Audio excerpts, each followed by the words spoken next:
కలుషిత ఆహారం తిని నంద్యాల సమీపంలోని ఓ ప్రైవేటు పాఠశాల హాస్పిటల్లో 50 మంది విద్యార్థులు అస్వస్థతకు గురయ్యారు.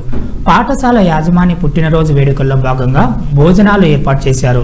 ఆ ఆహారం తిన్న కొందరు విద్యార్థులు అస్వస్థతకు గురై వాంతులు చేసుకున్నారు. వైద్యులను పిలిపించి హాస్టల్లోనే చికిత్స చేయించగా కొందరు కోలుకున్నారు. విషయం తెలుసుకున్న నంద్యాల ఆర్డీఓ మల్లికార్జున రెడ్డి పాఠశాల హాస్టల్కు చేరుకుని పరిస్థితిపై ఆరా తీశారు. విద్యార్థులు కోలుకుంటున్నారని, వారికి ఎలాంటి ఇబ్బందులు కలగకుండా చర్యలు తీసుకుంటున్నామని తెలిపారు. గురైన మాట వాస్తవము. మధ్యాహ్నం ఫంక్షన్ తర్వాత ఫంక్షన్ లో పిల్లలు బాగా డాన్స్ ప్రాక్టీస్ చేయడం ఇవన్నీ చేయడం జరిగింది. 100 మందికి వైరల్ ఫీవర్ గానీ బాడీ పెయిన్స్ కానీ ఎక్కువ వచ్చాయి. వీళ్ళల్లో ఒక 20 మెంబర్స్ వరకు మోషన్స్ అండ్ వామిటింగ్స్ కూడా జరిగాయి.